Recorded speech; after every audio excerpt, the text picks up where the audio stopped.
अस्सलाम वालेकुम my YouTube family, कैसे हैं आप सब। आई होप सब ठीक ठाक होंगे, मज़े में होंगे जी। सर्दियां तो आ चुकी हैं और घर में सफाइयां भी शुरू हो चुकी हैं और हमारे घर में भी भाई यही हाल है कि अब हमने पूरे घर की जो होती है ना एक दफ़ा मेजर वाली सफाई, ठीक है, वो हमने अब शुरू कर दी है और बारी बारी हम सारे रूम्स को अच्छी तरह से साफ करके और फिर हम सर्दियाँ एंजॉय करेंगे। ये भाई हमने ड्राइंग रूम की चेयर्स बाहर निकाली हुई थी जिसको हमने क्या उसको कहते हैं गीले कपड़े के साथ खूब मल के साफ किया था, क्योंकि ये लेदर है जो कि इजीली सरफ वाला कपड़ा इसमें जाए ना तो ये साफ हो जाती है, मतलब नीट हो जाता है। ये भाई हमारे ड्राइंग रूम का पूरा लुक देख सकते हैं आप कि हमने सब चीज़ें इधर उधर की हुई हैं, सब मैट वैट उतारे हुए हैं और फूल वूलों को हमने वो धोने के लिए छोड़ा हुआ है। ये हमने भाई सब कुछ नीट एंड क्लीन कर लिया है सरफ वाला कपड़ा लगा के। और लेदर की बस ये क्वालिटी होती है कि ये फटता भी जल्दी है, ठीक है, और ये होता है कि साफ हो जाता है बहुत अच्छे तरीके से अगर हम सरफ वाला कपड़ा यूज़ करें। और दूसरे जो सोफ़े होते हैं ना वो साफ़ होने में ना बहुत मुश्किल होती है। यहाँ पे भाई हमने पर्दे वर्दे भी सारे उतार दिए थे और वॉश करवा लिए थे, साथ में हमारी बाजियाँ भी लगी हुई थी, पर उन लोगों ने हमें दे दिया था धोखा, ठीक है। बस हमारे साथ इन्होंने ड्राइंग रूम साफ करवाई और वो छू मंतर हो गई, ठीक है। और बाकी सारे काम मुझे और मेरी मामा को अकेले में करने पड़े। ये देखो हया ईमान कह रही हूँ, अमल मेरी आ गई है बगैर जूते के और मैं यहाँ पे चीख रही थी कि अमल जूता क्यों, किसने तुम्हारा उतारा है, जूता पहनो जाके, क्योंकि सर्दी आ चुकी है और बच्चे बिल्कुल भी बस बहुत तंग करते हैं जूता पहनने में, क्योंकि उनको अब आदत हो चुकी है कि बस गर्मी मामा लग रही है तो हम जूता उतार दें, तो अब भी उनका यही हाल है। और यहाँ पे अरसलान साहब बच्चों ने यहाँ पे कबाड़ा किया हुआ था लॉक का, उन्होंने की इसी के अंदर तोड़ दी थी, तो बस वो बट साहब इन्हीं के साथ लगे हुए थे कि मैं जोड़ने की कोशिश करता हूँ, लॉक को मैं खुद ही लगा लेता हूँ, क्योंकि चाबी ये नई ना बनवा के ले आए थे और ये बस भाई घर में ही कर रहे थे, कह रहे थे ज़रूर तुम लोगों ने बाहर से मंगवाना है, मैं खुद ही कर लेता हूँ ये काम। भाई मैंने कहा चलो जी ठीक है, आप करो ट्राई। वैसे भी जो कोई भी आएगा उसने तो इतने इतने पैसे लेके जाना है, चाहे वो 1 चक्कर लगाए या 2 चक्कर लगाए। भाई आजकल तो हर चीज़ के रेट बढ़े हुए हैं और लोगों ने भी मुंह फाड़ के बस पैसे मांगने होते हैं कि हमें इतने पैसे दो, और नखरे भी खूब करने होते हैं घर पे आने के। हमारे घर पे तो यही हाल है भाई, 100 दफ़ा फ़ोन करें तो एक बंदा आता है, चाहे वो काम हो, बिजली का कोई काम हो या फिर ये कोई ऐसा वैसा काम हो। अभी भी मामा ने एक दिन बुलाया था लेकिन फिर भी उसने बात नहीं सुनी, फिर अरसलान ने खुद ही ये काम कर लिया, कह रहे हैं चलें आप रहने दो, आप उनको फ़ोन नहीं करें, मैं खुद ही ये काम कर लेता हूँ। यहाँ पे भाई बच्चे भी साथ साथ, बस ये अमर रानी मेरी टीवी देख रही थी, बस उसने टीवी पे क्या लगाया हुआ होता है, अपनी खाला की मूवी। और भाई साथ में आज मैं आपसे बड़ी ही ज़बरदस्त एक शैम्पू का हैक जो है ना मैं शेयर करूँगी कि आप किस तरह शैम्पू अपने सर पे अप्लाई करेंगे। मतलब अब बच्चों पे भी यूज़ कर सकते हैं और ख़ुद भी बड़े यूज़ कर सकते हैं, कोई साइड इफ़ेक्ट नहीं होंगे, क्योंकि ये मैंने अपनी हया पे यूज़ किया था।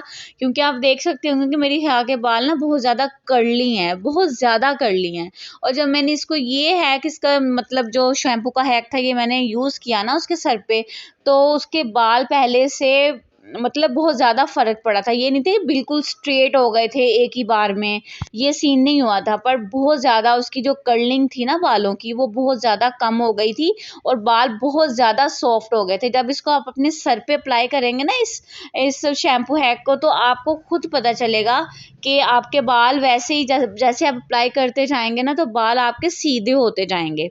ये देखिए, हमें इसके लिए मस्टली चाहिए फ्रेश एलोवेरा जेल, हमें बाज़ार वाली एलोवेरा जेल नहीं चाहिए। ये भाई मैंने एक बड़ी एलोवेरा जेल ले ली थी, क्योंकि मैंने हया का ही बस यूज़ करना था। अगर मैं अपने लिए करती तो मैं 2 इस्तेमाल करती। तो आप अपने बालों के हिसाब से क्वांटिटी मेजरमेंट कर सकते हैं, ठीक है, इसका कोई इशू नहीं है। यहाँ पे मैं एलोवेरा जेल को निकाल रही हूँ एक ब्लेंडर के अंदर। अब इसमें मैं क्या डालूँगी, आप ये मत सोचिएगा कि बच्चों के सर पे हम लगाएँगे तो कोई साइड इफ़ेक्ट होगा, कोई कुछ नहीं होता, ठीक है। क्योंकि मैंने खुद अप्लाई किया हुआ है, मैं अपनी बेटी को वीक में 1 या 2 दफ़ा मैं कुछ ना कुछ उसके सर पे अप्लाई करती रहती हूँ, क्योंकि उसके बाल ना बहुत ज़्यादा पतले हैं और जैसे कहते हैं ना एक रफ़ बाल, वैसे जैसे इनकी, मुझे तो लगता है कि उनकी ना जीन्स में ये चीज़ है कि मैं उसका इलाज नहीं कर सकती कि इसके मैं बालों का कुछ मैं कर लूँ, क्योंकि मैंने इसके कहते हैं ना बच्चे जब छोटे हों तो बाल उतरवा के रखने चाहिए, गंजा करवा के रखना चाहिए। मैंने सब कुछ करवाया है, ठीक है, सब कुछ मैंने करवाया है, पर उसके बाल अभी भी पतले हैं, ठीक है। तो इसका मतलब यही हुआ ना कि भाई इनकी जीन्स में ये चीज़ आई हुई है कि इनके बाल इस तरह के, क्योंकि मेरे तीनों बच्चों के बाल इस तरह के हैं। अजान के भी पतले बाल हैं, अमल के भी पतले बाल हैं, इतनी मैंने उनकी टिंडे कराई हैं, ठीक है, लेकिन फिर भी बाल उनके उतने के उतने हैं। ये भाई मैंने ब्लेंडर में डाल दिया था एलोवेरा जेल, इसमें मैंने 1/2 टेबल स्पून से भी कम मैंने इसमें डाली है कॉफ़ी, ठीक है, कॉफ़ी डाली। थोड़ा सा मैं इसमें डालूंगी लेमन जूस, ये भी आप कह लें कि इट्स योर चॉइस, अगर आप डालना चाहें तो डाल दें, अगर नहीं डालना चाहे तो नो इशू। पर मैंने थोड़ा सा इसमें लेमन जूस भी वो डाल दिया था, ठीक है। बिल्कुल आप ये समझ लें 2-3 ड्रॉप्स के करीब लेमन जूस मैंने इसमें डाला था। अब इसमें कोई सा भी आप शैम्पू ऐड कर दें, जो भी आप घर में यूज़ करते हो शैम्पू, आपने बिल्कुल थोड़ा सा शैम्पू इस क्वान्टिटी में लेना है और आपने इसमें ऐड कर लेना है। और ये थोड़ा सा मैंने इसमें डाल दिया है गुलाब का अरक, और मैं इसको अब अच्छी तरह से ब्लेंड कर लूँगी, ताकि जो एलोवेरा जेल जो हमने फ्रेश ली हुई है ना, वो बहुत मुश्किल से उसका पेस्ट बनता है। तो आप इसको अच्छी तरह से आप इसको ब्लेंड कर लीजिएगा। ये देखें इसकी ये फॉर्म आ जाएगी। ये आप समझ लें, आप ये मैंने हया को ये 2 टाइम्स यूज़ किया था, क्योंकि वो डेली उसका मैं उसको मतलब शावर दिलाती हूँ उसको मैं, तो इसके ना 2 दिन गुजर गए थे आराम से। अगर आपका भी बच जाता है तो कोई इशू नहीं, आप इसको फ्रिज में रख लो, नहाने से 1 घंटा पहले बाहर निकाल लो, ठीक है, तो आप इसको यूज़ कर सकते हो इजीली। ये देखें इस तरह का टेक्सचर इसका होगा। ये झाग वाग इसलिए बनी हुई क्योंकि हमने इसको ब्लेंड किया था ना, तो वो झाग सारी बन गई है और वो ऊपर आ गई है, ठीक है। तो आपने इसको क्या करना है, जैसे हम सिंपल शैम्पूज यूज़ करते हैं ना, आपने इसको वैसे यूज़ करना है। ये देखें मैंने, ये देखें हया के बाल कितने कर्ली बाल हैं और इसके कितने पतले बाल हैं, ठीक है। ये इसको मैं कॉम्ब कर रही थी ताकि मैं इसका सर वॉश करूँ आप लोगों के सामने ही। ये देखें जी इस तरह से। अब मैं इसके सर पे अप्लाई करूँगी, इसको मैं थोड़ा सा बालों को गीला करूँगी। सेम जैसे हम शैम्पू अप्लाई करते हैं ना, आपने वैसे ही इसके साथ करना है। ये मैंने इसके सर पे डाल दिया पानी, और जैसे हम शैम्पू यूज़ करते हैं उसी तरह आपने इसको यूज़ करना है, और देन आपने इसको वॉश कर लेना है। और अगर अभी तक आपने मेरा चैनल सब्सक्राइब नहीं किया तो जल्दी से मेरे चैनल को सब्सक्राइब कर दें, मेरी वीडियो को लाइक कर दें, ज़रूर किया करें लाइक मेरी वीडियो को, और अपने दोस्तों में लाजमी शेयर किया करें।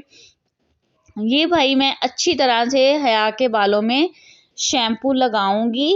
ये देखें जी इस तरह से आप देख सकते हैं। ये देखें इतने स्ट्रेट बाल हो रहे थे ना, ये जैसे जैसे मैं लगा रही थी, क्योंकि इसमें एलोवेरा जेल काफ़ी क्वांटिटी में थी, ठीक है।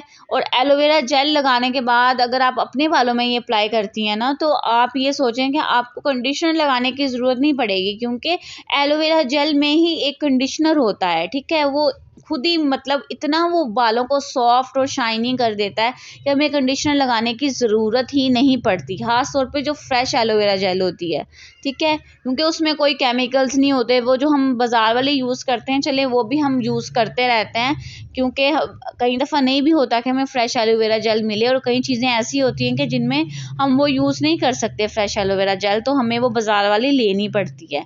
लेकिन अगर हम दूसरी नेचुरल वाली एलोवेरा जेल ले रहे हैं ना, तो फिर तो आपको भाई कंडीशनर करने की भी ज़रूरत नहीं होगी। आप इसको वैसे ही बस शैम्पू करेंगे और आपको खुद पता चलेगा कि आपके बाल कितने सॉफ्ट हो गए हैं और बिल्कुल स्ट्रेट हो जाएंगे। ये देखें आप देख सकते हैं कि हया के बाल कैसे स्ट्रेट लग रहे हैं बिल्कुल।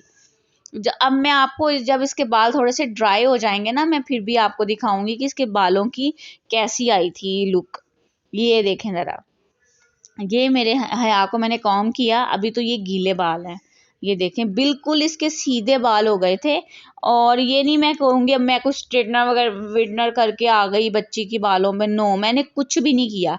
अब ये जब थोड़े से ड्राई होंगे ना बाल, तो मैं आपको उनकी भी लुक दिखाऊंगी कि इतने कर्ली बालों में ये इतना सा वॉल्यूम रह गया था। मतलब जब ये थोड़े से ड्राई हुए थे ना, तो बिल्कुल अच्छे लगने लग गए थे इसके बाल।